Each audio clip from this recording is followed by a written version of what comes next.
Саламатсыздарбы, урматтуу журналисттер. Өзүңүздөр жакшы билесиздер. Акыркы учурларда мамлекеттик ипотекалык компания боюнча биздин жарандарыбыздан ошол эле биздин массалык маалымат каражаттарынан көп суроолор келип атат. Ошого мына бүгүн сиздердин сурооңуздарга ошол жүргүзүлүп жаткан иштер боюнча мамлекетибизде мамлекеттик ипотекалык компаниянын ишмердүүлүгү боюнча ошол сурооңуздарга баардыгына жооп берели деп бүгүн сиздер чыгып отурабыз. Анда баштай берсек,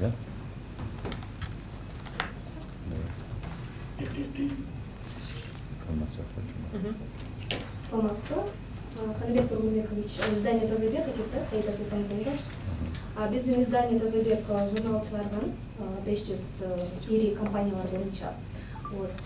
Ошол журналдын ичинде курулуш компаниялары да бар. Сиз карап көрсөңүздөр болот. Рейтингде ошол журналды сизге белек катары тапшыралы дегенбиз. Дагы суроолорубуз да бар. Рахмат.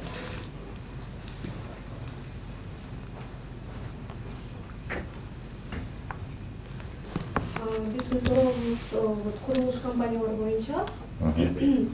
Бүгүнкү күндө кандай компаниялар мыйзамсыз объекттерин мамлекетке өткөргөн жатат? Ушул жөнүндө кеңирээк маалымат берип койсоңуз суранабыз. Канча компания, кандай нарушениялар бар? Рахмат. Өзүңүздөр жакшы билесиздер. Бул боюнча биздин урматтуу Камчыбек Кырышаевич кайсыл жерлер мыйзамсыз өтүп кеткен, биздин мурун жерлерде мыйзамсыз алган компаниялар боюнча ошол эле мезгилде ал жерге акча каражатын каржылап кээ бирлери мындай тургузуп койгон объектилер бар да. Ошонун негизинде ошолорду бүгүнкү күндө инвестициясын сактоо, инвестициясын киргизип койгон акча каражатын киргизип койгондон кийин мамлекеттин эсебине бүгүнкү күндө 10%га чейин ошол курулган объектини мамлекетке өткөрүп берүү чечими болгон. Азыр бүгүнкү күндө мына билесиздер, көп эле компаниялар ошол илгери жерлер кандай алынган, жерлердин баардыгы мыйзамсыз кеткен да. Ошон үчүн бүт жерлер кайра мамлекетке, урматтуу президентибиздин тапшырмасынын негизинде көп жерлер мамлекетке кайтарылды, мамлекетке алды. Бүгүнкү жүргүзүп жаткан ошол жеке компаниялар боюнча мамлекетке өткөн бизге бүгүнкү күндө дагы бир жолу кайталап коеюн. Ошол ГКМнын аркылуу мамлекеттик мүлккө өтүп, мамлекеттин карамагына андан кийин уже ГИКке квартиралар өткөрүп берилген. Бул квартиралар баардыгы мына очередте турган, мына бүгүнкү биздин жарандарыбыз мына ушул бүткөндөн кийин көбү айтканы менен жаңы башталгандар да бул жердечи. Эмне үчүн дегенде, кээ бирлери бар, мына срок сдачи 28-жылы бүтөт тургандар бар. Көбү бар 25-жылы, 26-жылы бүткөн квартиралар бар. Ошон үчүн мына ушул квартиралар мамлекетке өтөт, мамлекеттен кийин мына элге ГИК аркылуу мына очеред менен берилет. Кененирээк айтып коеюн, бул өтөт боюнча, бул өткөн уже бүгүнкү күндө келишимдин негизинде берилген квартиралар. Мен аты менен эле компанияларды атап коеюн. Бизде жашыра турган нерсе жок. Баары ачык айкын. Кут Олохон билесиздер, мынакей ТЭС 720 батир. Срок сдачи 2028-жылы экен, договор боюнча өтүлгөн. Андан кийин ЖК Дубай дейт, Быковский дейт, Орто Сайда. Ал жерде 121 батир. Бул мамлекеттин карамагында бүгүнкү күндө өттү. Андан кийин ЖК Мурас Нуру дейт, Орто Сай 97 батир. Андан кийин Осо Артивин дейт, Орто Сай бул 67 батир. Аламстрой компаниясы бул 31 батир. Осо Билдинг Делюкс Элит Хаус 22 батир, Осо Миск 12 батир, Gold Construction Elite House 7 батир, SV Building 9 батир, SV Building Токонбаевада 63 батир, Осто Парк улица Токонбаева 27/3 9 батир, Осо Ригел 6 батир, андан кейін Малдыбаевада дагы Ригелдин жанасы бар экен, объектisi ал жерден 4 батир, андан кейін Алымбек ата дейт Жибек Сити, бул да 12 батир. Общий квартиралардын саны 1480 батир бүгүнкү күндө мына ошол мамлекеттин карамагына өттү. А планируется сколько передать? Нет таких. Кандайча планируется? Кто собирается передать свои объекты? Таких компаний нет? Эми ал боюнча правоохранительный органдар мен оюмча жооп берген туура болот. Кайсыл объектилер өткөн. Биздин мамлекетке өткөндөн кийин мүлк фонду бизге мамлекеттик ипотекалык компанияга өткөрүп бергенден кийин мен силерге ошол маалыматты берип атам да. А в основном какие нарушения у них? Эми нарушения мен сиздерге кененирээк айтып коеюн. Мына өзүңүздөр жакшы билесиздер. KG Group компаниясы боюнча мен сиздерге айтып кетейин. Мына ошондо бүгүнкү күндө канча деген туура эмес маалыматтар жыйылды. Биздин урматтуу президентибиз тапшырма койгон. Ошол KG Group компаниясынын астындагы ызычуу болуп аткандардын баардыгын жыйып, жеке кабыл алып, ар бир мыйзамсыз жасалган жумуштары болгон болсо, мыйзам чегинде баардыгын бүтүрүүгө бизге тапшырма койгон. Биз 350-ге жакын дольщиктерди чакырдык. Алар келип бизге өз арыздарын айтты. Жерди алып атканда жердин назначениясы көп эле бала бакча болгон, же бир дагы башка назначение болгон. Ошондо алып туруп булар эки эле жерди айтайын, бирөөсү Көкжарда, бирөөсү Ошто долевой менен котловандан сатып салган да. Котловандан сатып салгандагы тилекке каршы ал үйлөр курулган эмес. Бүгүнкү күнгө чейин элдер мына акчасын ала албастан жүрүшөт. Андан сырткары 6 домду мамлекет өзү жеке кепилдик алып, мына 6 турак жайын баардыгын эксплуатацияга өткөрүп бердик. Бул ошол элге болгон мамлекеттин жардамы. Эмне үчүн дегенде эксплуатацияга өтпөгөндө билесиздер, то есть коммерческий цена менен төлөп жүрүшкөн баардык коммунальный услугаларын. Андан кийин өздөрүнө бир оформление кылып, же бир кредит алганга укугу болгон эмес да. Азыркы күндө мына ошол укуктар пайда болду. Биз ошол мамлекет жардам бердик. Алты был это комплексы, да, жилой комплекс, да? 6. Нет, квартир. Всего 6 квартир? Да. 6 турак жай. 6 турак жай? Ну вот сейчас, кроме того, 6 ЖК переданы в эксплуатацию. 6 турак жай дом, да. 6 комплекс. Да, комплекс это KG Group'туку. То есть 6 то есть комплекс турак жайы вот эксплуатация кылып бүтүрүп бердик. Бирок бүгүнкү күнгө чейин дагы бүтпөй калган эмнеден келип чыккан? Биринчиден проектиси туура эмес. Ошол эле инженерский сеттерди туура эмес подключать эткен, тек условиясы болгон эмес бүгүнкү күндө. То есть мындай айтканда өз билемдик менен бул үйлөрдү куруп кете берген да. Ошон үчүн мына бүгүнкү күндө ушул акыбалга келген. Мамлекетибизде азыр биздин урматтуу президентибиздин тапшырмасынын негизинде баардык турак жайлар текшерилип, баардыгы мына кооперативдер чыккан билесиздер, канча деген жарандарыбыз акча каражатын берип, акча каражатын кийин ала албай жүрөт. Мына ошолор текшерилип, бүгүнкү күндө кайсы гана компания болбосун мамлекетибизде ошол компаниянын шотунда 80% ошол акча каражаты болсо, андан гана курулушка уруксат берилип баштады. Эмне үчүн дегенде биз дольщиктерди элибизде мына ушул мындан кийин мошенничество дейбизби, мына ушул алдап кеткен компанияларга дагы душар болбосун деп мына ушундай чечимдер кабыл алынды. Кийинки суроолорубуздарыңызды көрсөтсөңүздөр. Эти объекты теперь стали законными, получается, да? Да, законными стали, да. Элдерден бизге дагы суроолорго жанагы ипотека боюнча үйлөр берилип аткан үйлөр боюнча биз репортаждар жасаганда комментарийге жазып атышат да. Азыркы учурда ушу ипотекалык компаниянын ичинде канча программа боюнча иш алып барылып атат да, жанагы үлүш менен барлар, анан мамлекеттик кызматкерлерге деген мындай бөлүп болуп атат. Ошолор жалпы жонунан канча программа боюнча берилип атат үйлөр? Бүгүнкү күндө республика боюнча 40 миңден 42 миңге жакын турак жай курулуп атат, башталды.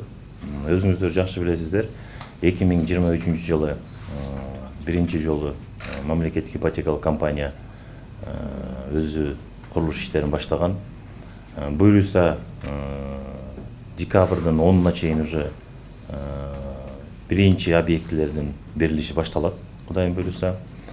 Ошол эле мезгилде азыркы сурооңузга ылайык үлүш менен деген бул очередте тургандардын бүгүнкү күндө алган квартиралары ошол электрон очередте кандай келип аткан болсо, мына ошол таризди алат. Үлүш менен болгондо бул биздин мигранттарыбыздан ошол эле мезгилде мына базарда иштеген жарандарыбыздын суранычы менен үлүштүк негизде бизге мындай дополнительный указ чыккан, мына ошонун негизинде берилет. Бир эле нерсени тактап коюучу нерсе, биздин Кыргызстан, өзүңүздөр жакшы билесиздер, мындай аябай чоң курулушка дайын эмес экен да.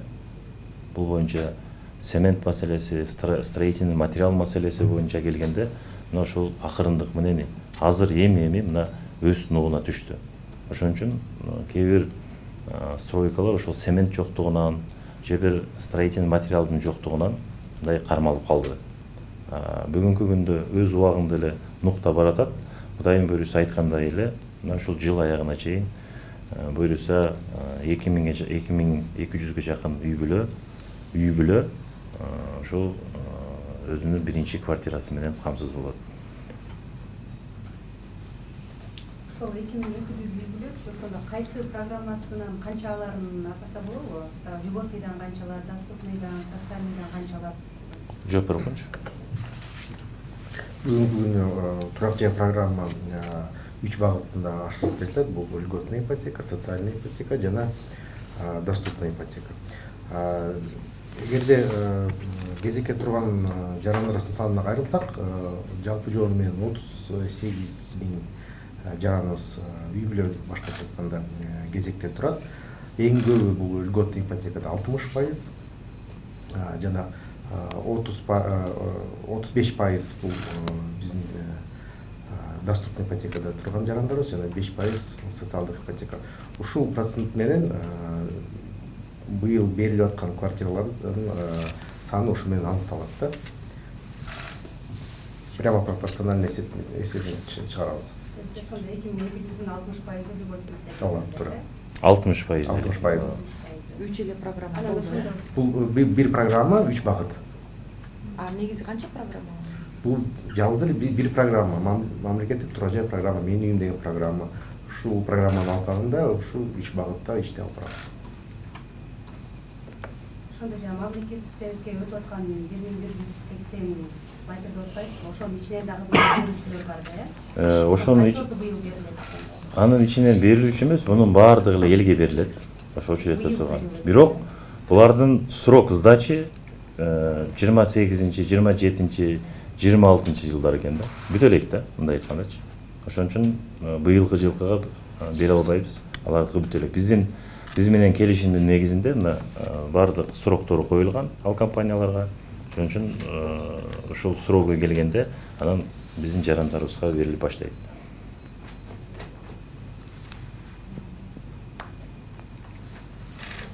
Кийинки суроолор отурса. Башка сурооңор болсо да берип алгам. Можете еще уточнить по поводу 50%? Насколько вероятность выше получить квартиру? Говорили уже, что в этом году они получат. Можете рассказать про это? Еще раз. Про условия для участников, кто вносит 50%.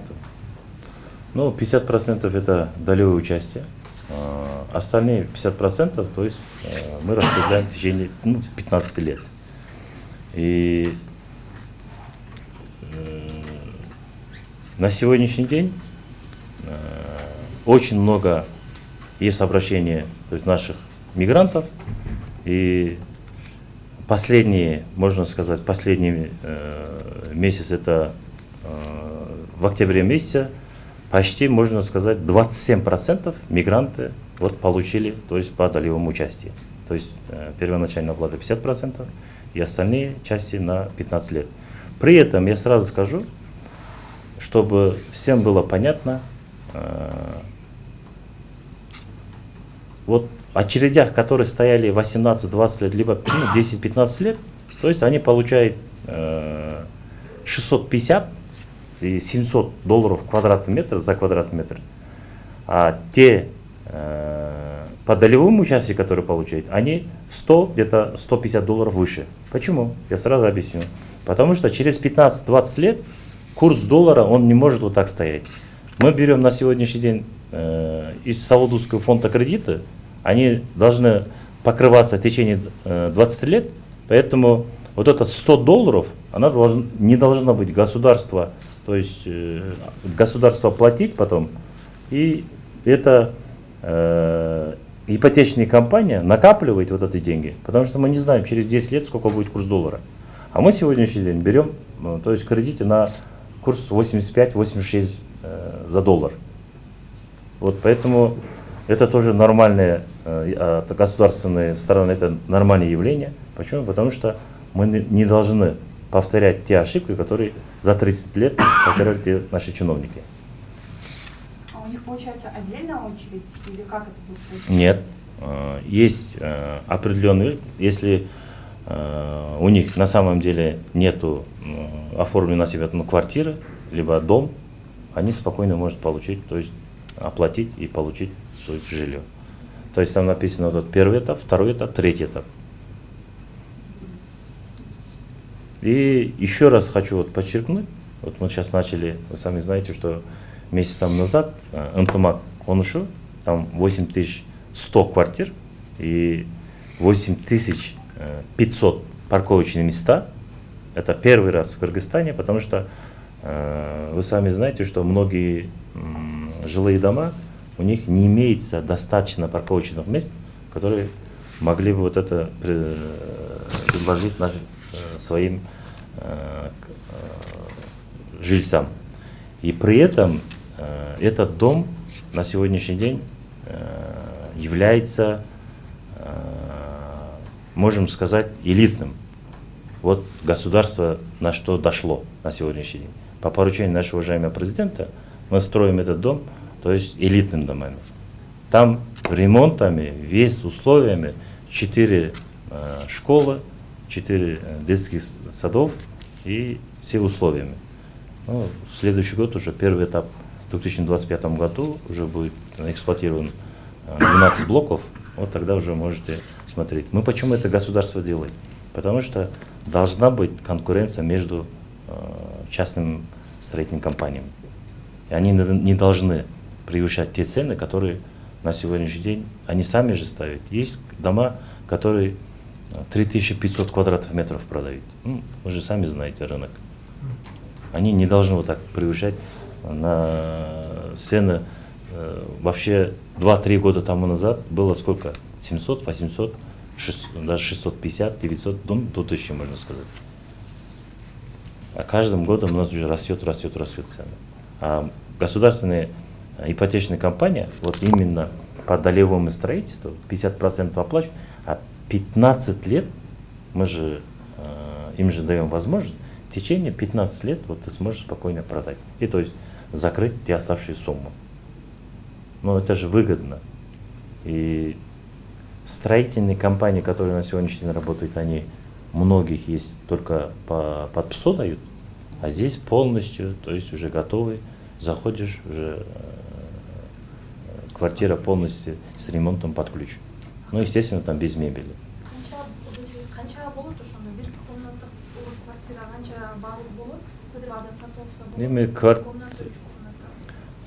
Шаардын локациясына жараша болот. Бүгүнкү күндө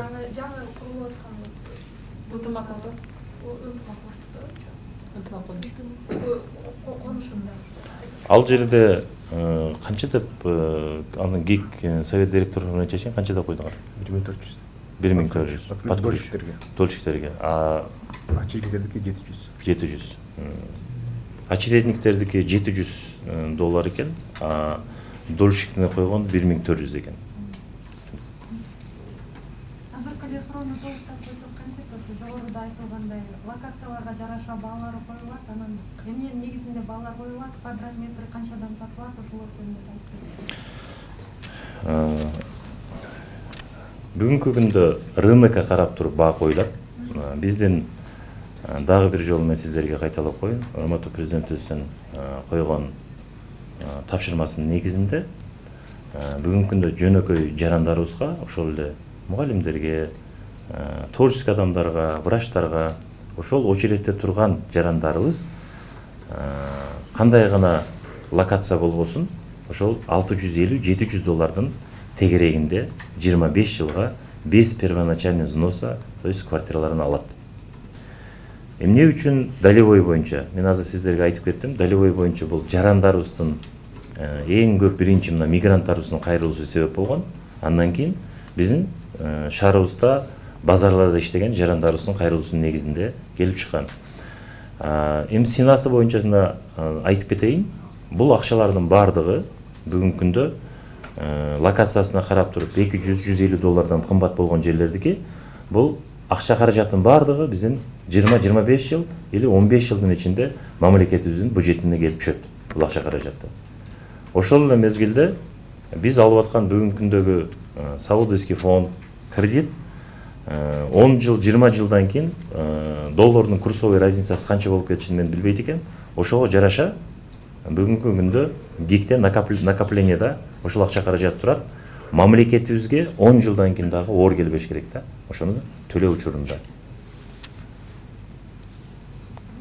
Анан дагы бир нерсени учурдан пайдаланып мен айтып кетейин. Мына очеред боюнча аябай көп мага кайрылуулар келип атат. Ушул боюнча анан очеред боюнча мына мен өзүм жакында дагы мамлекеттик ипотека компаниянын жыйындарды өткөрдүк. Очеред боюнча эч ким жылдыра албайт. Эч ким бирөө таанышын жылдырып кое албайт. Мага канча деген каттар келди. Ошол эле мезгилде текшертирсем фейк болуп чыгып атат да. То есть Facebook'тан мессенджерден жазып атат. Мен сразу жооп берип туруп эле сразу чакыртайын десек, то есть көпчүлүгү фейк болуп чыгып атат. Буну түшүнүшүбүз керек. Биз жаңы 21-кылымда жашап атабыз. Ошон үчүн бардыгы электрондук түрдө бирөөсү ким гана болбосун, бардыгыбызга мыйзам бирдей.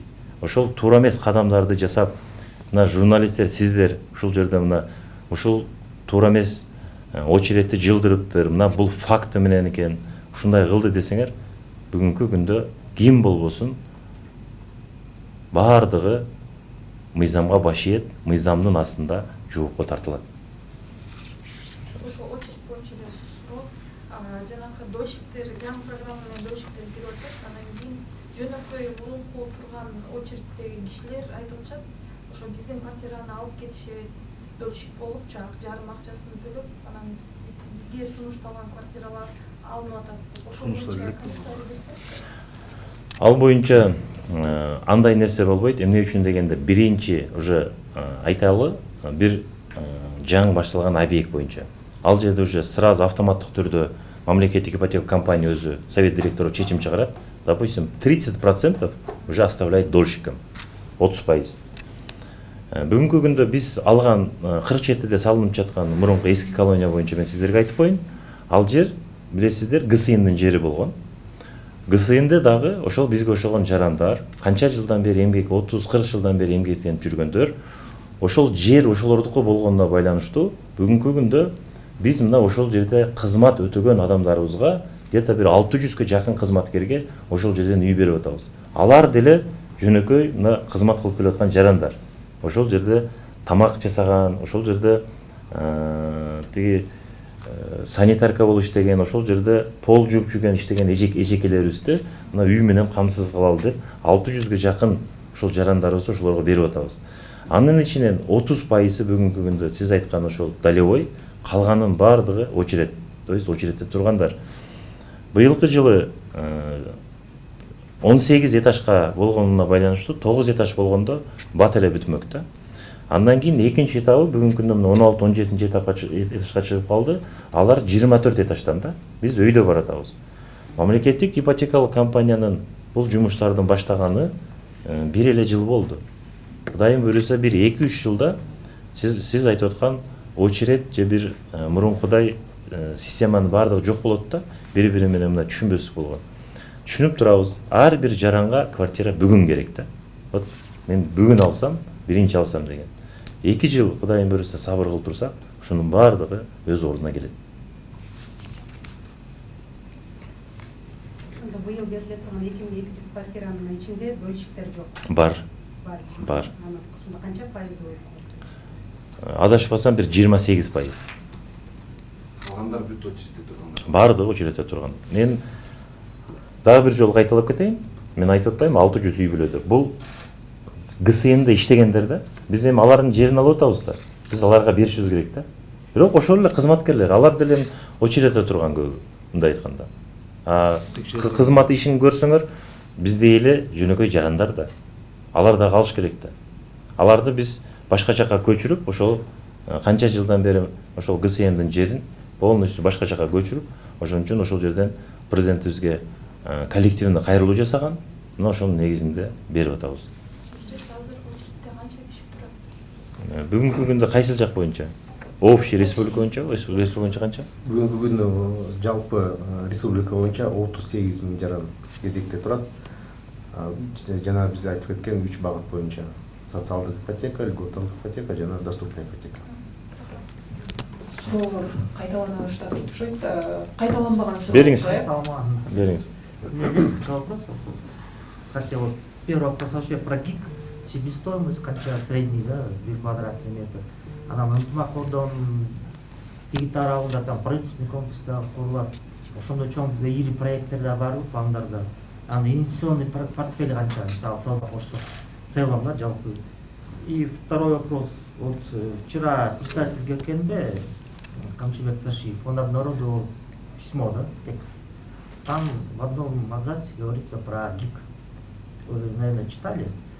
Вот этот человек, анонимный человек, предлагает, то есть он говорит, что ГИК это хорошо, он так понял, изучил все это, и предлагает, что вообще, чтобы в стране, чтобы только ГИК строил, да? То есть государство строило только. Вы как бы поддерживаете это предложение или нет?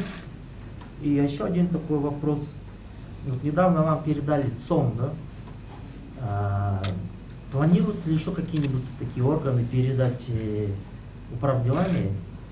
И по вашему мнению, не становится ли управделами не только хозяйственным субъектом, но и также политическим субъектом, политическим фактором? И самый последний вопрос, то коллеги, наверное, меня поддержат. Журналисты входят в социальную категорию? Спасибо.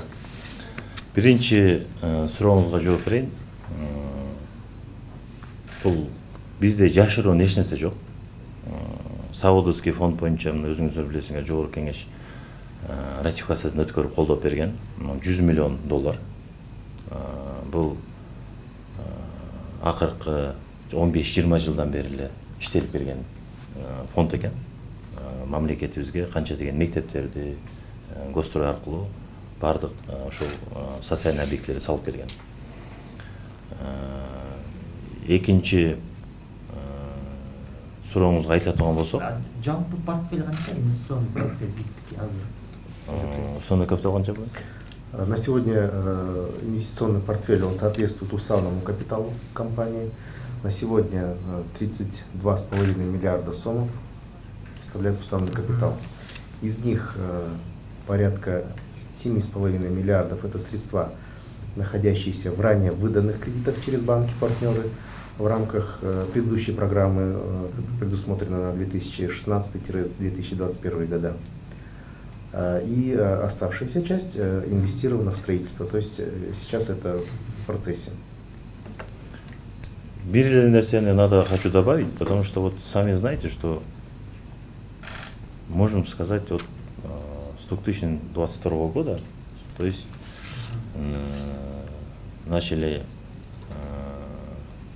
проектирует проекты по республике, чтобы ГИК сам строил, государство это, государственная ипотечная компания, чтобы все, которые на сегодняшний день не имеют жилья, то есть обеспечить, то есть наших граждан, то есть жильем. При этом можем сказать вот по вашему вот вопросу, за год огромные работы сделаны, потому что мы это видим, и я еще раз хочу повторить, что в течение 2 лет, в 2026 году уже, государственная ипотечная компания, это 100% государственная компания, то есть она будет хабом, то есть по финансовой части. Почему? Потому что если мы частниками, если частными компаниями это никак не смогли бы сделать. На сегодняшний день уже первые результаты, то есть видно. И при этом государство никто не сможет воровать, никто не сможет. Каждый израсходованный на сегодняшней финансовой части, то есть она проверяется. И самое главное, это мы должны, когда вот первые дома уже будем сдавать, они получат те, которые свои хозяева, тогда у них надо спросить, с какого качества они вот это дома построили. И то, что спросили, что напротив Ынтымак-города будет строиться вот, правительственный городок, то есть да, на сегодняшний день есть проекты, но уже проект готов. Мы планируем в 2025 году начать, потому что все министерства на сегодняшний день, вы сами знаете, в очень плачевном состоянии. И при этом в одном месте находится вот правительственный городок, это все министерства, это мы в самых развитых странах мира так и происходит. И мы тоже должны прийти к этому. И при этом все остальные старые здания министерства, ну, то есть правительство, то есть через аукцион, через ФУГИ они будут продавать. А ГИК будет участвовать, да, в аукционе? ГИК будет участвовать. И то, что вы вот по вчерашнему вопросу, который Камчук Крышаевичу пресс-конференции сказал, ну это надо, я думаю, Камчук Крышаевичу надо спросить. Я по поводу этому вопросу лучше без комментариев оставлю. И то, что вы сказали, что сонны, которые передаются к нам, я хочу привести пример, даже вот с Саларча начнем. В 2022 году, когда впервые я приступил к своим обязанностям, это 30 октября и 30 мая 2022 году. То есть у них годовой бюджет был 18 миллионов, ну примерно 19 миллионов. 2024 год мы закрываем 212 миллионами. 212 миллионов это чистыми деньгами. Общий бюджет управделами 256 миллионов сомов было. А 2024 год уже 4,5 миллиарда. То есть все, это же не управделами решает, вот скажем, это надо полностью переходить к управделами, да, потому что мы полностью на сегодняшний день все документы оборота, это полностью у нас в электронном. Ни одного места, куда наши подведы относятся к управделами, то есть наличного расчета нету. Все безналичные. Вот результат. И к 2025 году уже мы планируем где-то в районе 9 миллиардов. То есть получить доходы. Словами сказать очень легко, но при этом огромную работу делает. И каждую нашу работу наш уважаемый президент контролирует.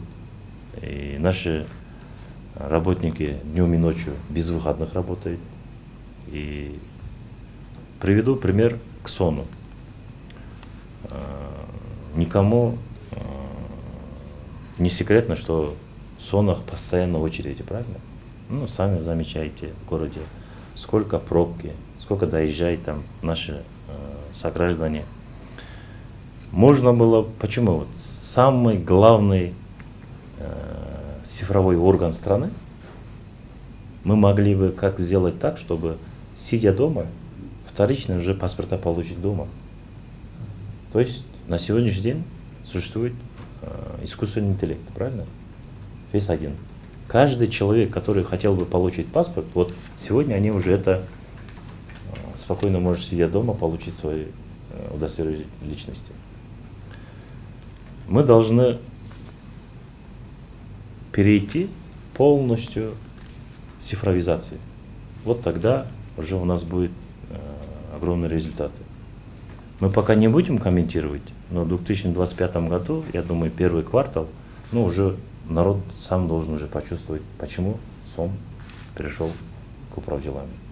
Там огромная работа стоит, я еще раз хочу подчеркнуть. Наши ребята, наши сотрудники на сегодняшний день днем и ночью работают. Именно, то есть по обеспечению этого программирования, все должно быть. Не должно быть человеческий фактор, не должно быть контакт. Есть у нас, как объяснить вам, простой гражданин и даже чиновник должен одинаково относиться к ним.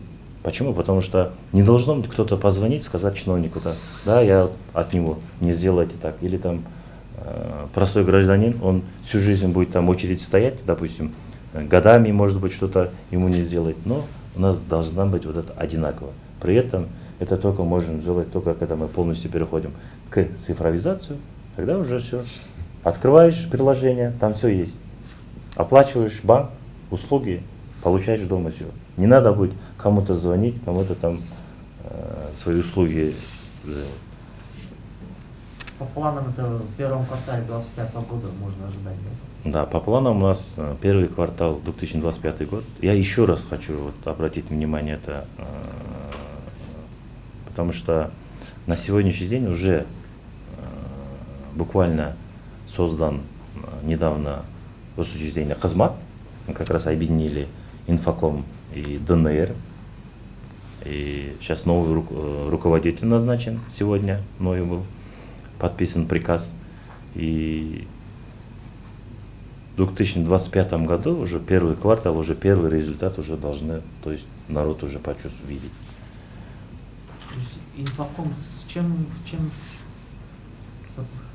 свели?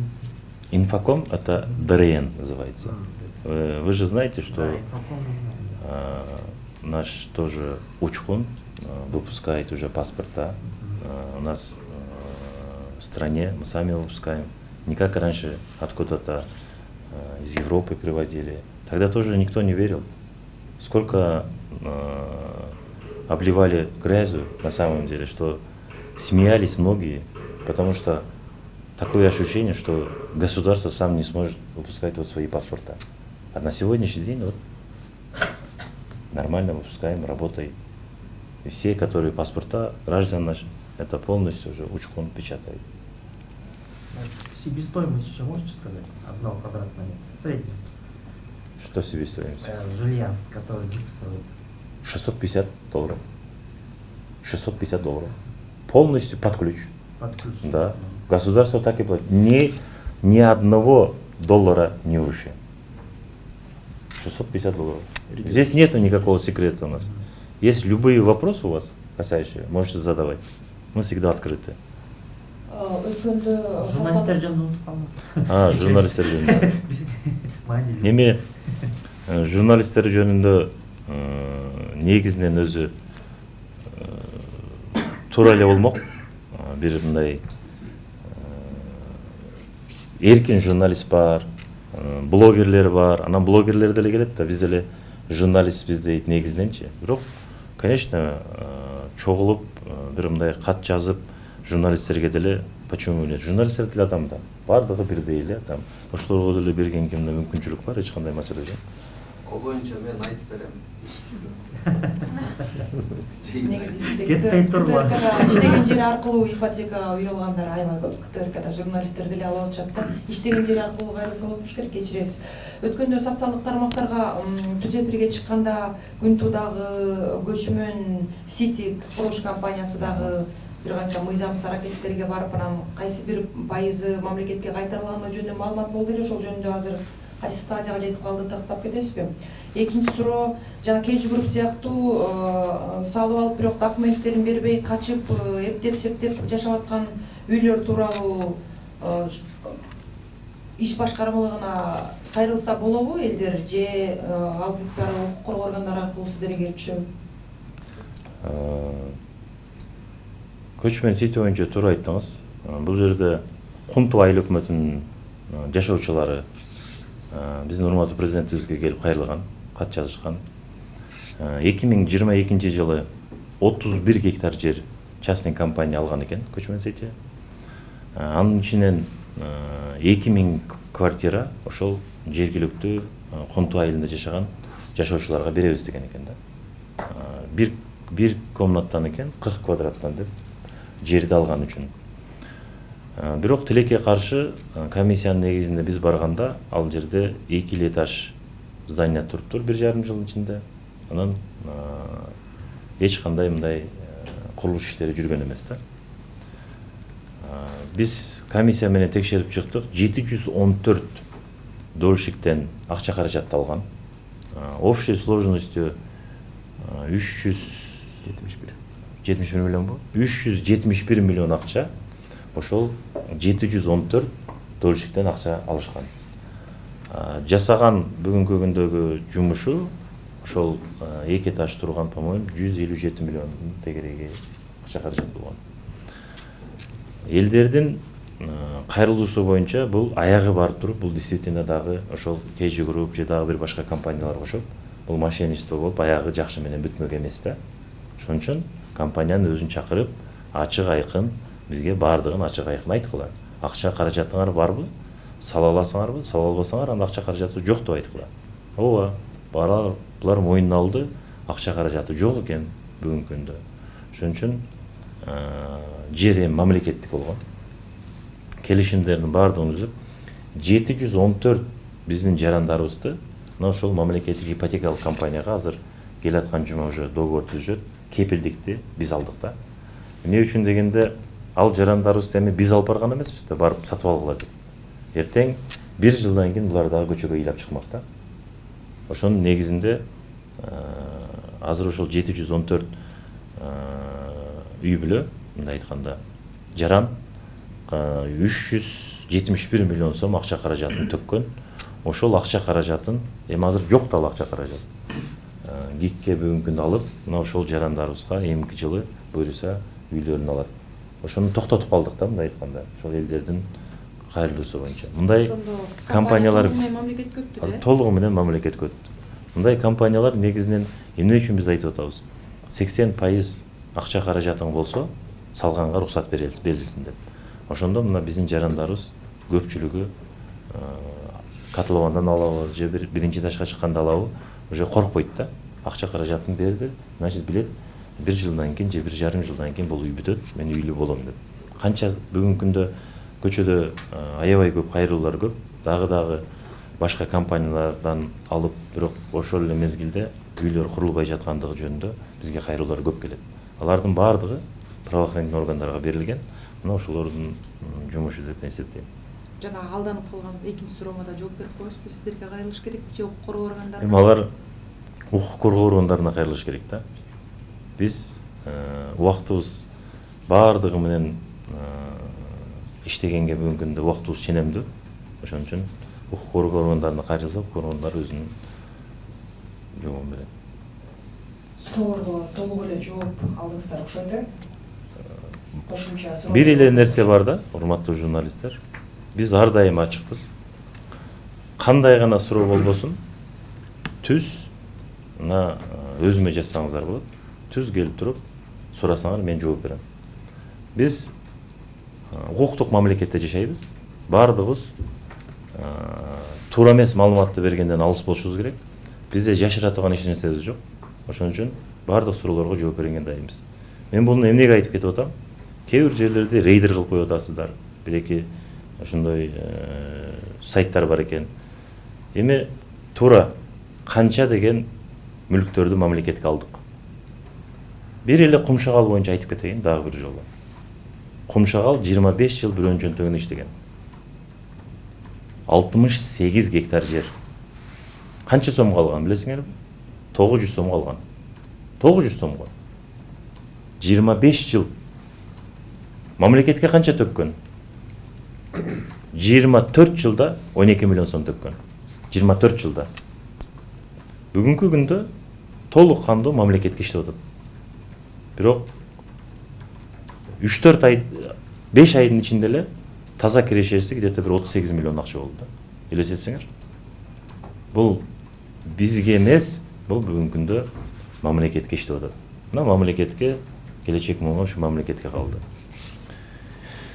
Исанова боюнча дагы айтып коеюн, мен здание боюнча мүмкүнчүлүктөн пайдаланып, ал жерде биздин 97 жылдан баштап эле ошол толугу менен управдела менен балансындагы здание болгон экен.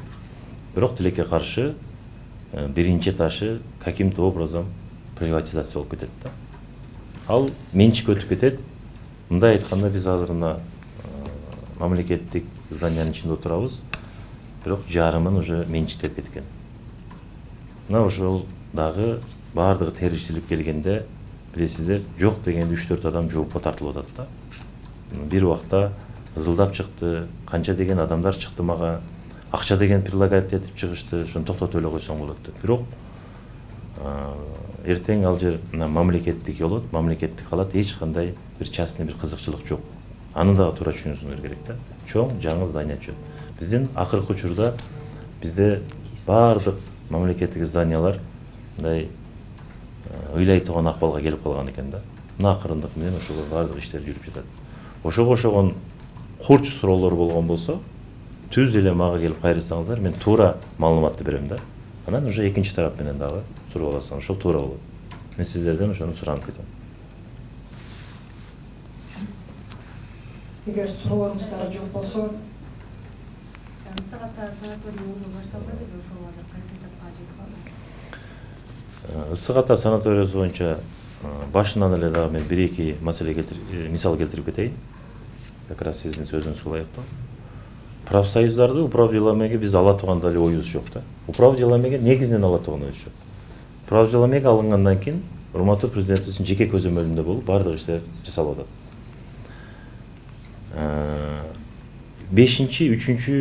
3 декабрь күнү буюрса ысык атанын ачылышын кылалы деп атабыз. Ал жер дагы 3 жеке частниктер алып койгон. Бирөөсүн отельди бирөө алып койгон, бассейнди бирөө алып койгон, мамлекеттик жер болгон да. Азыр толугу менен оңдоо түздөө иштери аягына чыгып калды. Баардык корпустары дагы бүттү. Буюрса мен ойлойм где-то 10 күн, 2 жуманын ичинде ошол жердин ачылышы болот. Андан кийин мына жети өгүз, андан кийин мына буюрса мен процентный соотношение эле сиздерге айтып коеюн. Дагы бир жолу айтайын, ошол электрондук форматка өткөргөндөн кийин акча каражаты накталай төлөмдөрдү жок кылгандан кийин Жалал Абад санаторийси бүгүнкү күндө 104%га көтөрүлдү да. Кирешеси. Ошол эле мезгилде биздин жаш балдарыбызды эс алдыра турган мурункудай лагерь жок. Досулан. Мына ал жер дагы жасалып жатат. Эмки жылкыга мына жайкы убакта мына ал жер дагы бүтөт. Мына ушунун баардыгы биздин жарандарыбызга. Ама мурун кандай болчу? Ошол ысык атага эс алуу үчүн путевканы алат, бирок барбайт. Путевканын акчасы жейилип кетчү тилекке каршы. Эми ысык атаны бүткөндө журналисттерге атайын тур кылып беребиз. Биздин объектилер боюнча мен сиздерге бир автобус кылып берейин. Баардыгын барып көрүп келгиле көзүңүздөр менен. Мурунку 2022, 2021-20 жылдарга карат өзүңүздөр көзүңүздөр менен көрүп туруп салыштырып көрөсүздөр. Мына ошол жерде бүт суроолоруңарга мен ойлойм, иш жүзүндө жооп аласыздар да. Ысык атанын ачылышы мен ойлоп атам ошол 3 же 5 декабрга коебуз буюрса. Ошондой иштейт. Азыр жеке алып койгондор мамлекетке өткөрүп берди. Мурунку мамлекеттин чынойдуу кызматкерлери экен. Алар мына өз каалоосу менен мамлекет көтөрүп берди. Бирок ошол эле мезгилде кредит алып койгон экен. Ошол маселеси азыр каралып атат да. Башка суроо жокпу эч кимде? Бир учурда тактап коеюнчу, учурда республика боюнча 40 миңден 42 миңге чейин Ооба. жай курулууда, Курулууда. батир курулган. Батир. Батир курулуп атат. Уже башталган. 2030 жылга чейин деп атабыз. 2028-29 буюрса көп аман болсок, Кудайым буюрса ошол убактагы келет. Убакыт бат эле өтүп кетет, ошол убакта дагы кезигебиз. Мына ошондо республика боюнча көрөсүздөр да. Акырындык менен райондорго дагы киришибиз керек. Ар бир жерине. Райондордо дагы 5 кабат үйлөр салыныш керек да. Бардык условия менен азыр билесиздер, бардык нерсе бар. Мурункудай канализациясы жок экен, тиягы жок экен деген болчу да. Азыр мына 47-де деле полностью очистное сооружение өзүнүн, то есть котельный өзүнүн, жылуу суу, муздак суу, мурункудай тес өчүп калса, свет өчүп калса же мына жылуулук жок экен, тоңуп калат экенбиз деген андай нерседен арылды да, мындай айтканда. Бардык индивидуальный өзүнүн колдо. Буюрса акырындык менен ушул нерсеге келебиз. Анда барбы суроо? Скол жегиндеги Хан Теңири мейманканасы боюнча ал компанияга жалпы канча гектар жер берилген турат? Орда 17,68 гектар сиздерге берилген болчу. Анан кандай шарттар менен берилет жер ага ушул жер? Тамчы аэропортунун бет маңдайындагы жер. Ал жерде 96 гектар жер. То есть көлдүн жээгиндеги жер. Хан Теңириге 10 гектар эле берилген. 10 гектар Авангардка берилди. 10 гектар Кыргыз строй бир нерсе деген компания экен, ошолго берилди. Бардыгы биригип 7 компанияга ал жер берилди. Алардын бардыгы бирдей эле шарт бар. Алар шарты мамлекет койгон 5 жылдыздуу отель салуу. Жакынкы күндөрү бардыгы даярданып атат. Жукур бир компаниянын курулуш иштери башталган. Жакынкы күндөрү толугу менен бардыгы 2 жылдын ичинде 2026 жылы сентябрга чейин договор ошондой түзүлгөн. Бардыгы 5 жылдыздуу отельдерди куруп бүтөт. 7 компания бир отель курушат, ошондой да? Жок. 7 отель болот. 7 отель болот. 7 отель болот. 5 жыл. Өздөрү сунуштайбы же сиздер бересиздер? Жок, биз сунуштабыз, өздөрү сунуштап келди. Мисалы үчүн Авангардтыкы деле аябай жакшы экен проектисе. Биз өзүбүздүн жарандарга арендаға эле жерди арендаға бердик. Өзүбүздүн жарандар дагы салсын деп. Бирок бир эле нерсени унутпашыбыз керек да. Ысык көлдө 2 ай эле сезон болот. Канчалык инвестиция келген учурда деле алардын актоо мөөнөтү 30-40 жылга чейин болот. Ошон үчүн көбү келбейт. Биз ошон үчүн местный компанияларга, мына строительный компанияларга күчтүү. Елизавета экен айткандай. Елизавета компаниясы да калды. Ошол компанияларга сунуштап бүгүнкү күндө мына ошолор салып атат. Каракол аэропортунун маңдайындагы жерге ал жака да мейманкана. Мейманкана 5 жылдыздуу мейманкана салынып башташты. Ал жерде Хан Теңири салып атат. Ушудан курулуп жаткан киттин үйлөрүнө стадион болушун канча пайыз Кыргызстанда чыгарган курулуш материалдары болгон? Кыргызстанда кайсы гана материал чыкпасын, мына мен айтып берейин. Арматураны биз Россиядан алып келебиз, заводдон. Бизде Кыргызстанда жок. Кыргызстанда чыкканы менен бизге ГОСко туура келбейт. Ошон үчүн Магнитогорский шаарынан Россиядан алабыз. Цемент өзүбүздөн чыгат, кирпич өзүбүздөн чыгат, газоблок бүт өзүбүздөн алабыз. Андан сырткары бүгүнкү күндө биздин Рахат Жунушалиева деген билесиздер лифт чыгарып баштаган. Толук Кыргызстанда чыккан лифттерди коюп атабыз. Аларды колдоп сырткы фасады деп коет. Сырткы фасадындагы Кыргызстандан камтан алабыз, ТШПдан. То есть мындай айтканда, Кыргызстанда кайсы материалда чыккан болсо, биз бардыгын базалит бул жерден чыгат, Кыргызстандан алабыз. То есть утепленияны бардыгын эле көбү эле ушул жерден. Кафель бул жерден алабыз, тиги Шуповтагы заводдон, асыл таштан. Бизге бир эле арматура ушу Россиядан келет да. И анан эшиктер. Россиядан фабрика менен түз келишим бар. Андан сырткары тиги смесительдери действительно аябай кымбат. 500-600 сом же 800 сомдук смесительдер эмес. 10 жыл 15 жыл гарантиясы менен кызмат кылат болгон. Алардын баардыгын уже то есть сырт жактан алып келебиз. Курулушчуларды табууда маселе жаралдыбы ушунда булар боюнча? Жумушчулар боюнча маселе жаралат. Бүгүнкү күндө дагы ошондой маселе бар. Биз болушунча өзүбүздүн жарандарды иштеткенге аракет кылабыз. Бирок өзүбүздүн жарандар убагында бүтүргөнү иштерин так аткара албай атат да. Сиз деле бир үй салдырып көрсөңүз, анан түшүнөсүз. Ошондо билесиз да, чоң объектте. Мен ушул объектини салып атканыбызда дагы 2000ге жакын индус алып келгенбиз. Бирок мен ал боюнча эч качан өкүнбөйм. Эмне үчүн дегенде, ошол жумушту, кара жумуштарды аткарды да. Бизде келет, биздин кыргыздарда действительно чын-чынына келгенде бизде той көп, андан кийин чөп башталат, анан тияка кетет, акча каражатын төлөп өздөрү срок коет, ошол срокду койгон учурда дагы ошол убакка бүтпөйт да. Алмаша берет да, бригада алмашат. Чет жактардан алып келгенибиздин жакшы бир себеби эле бар. Алар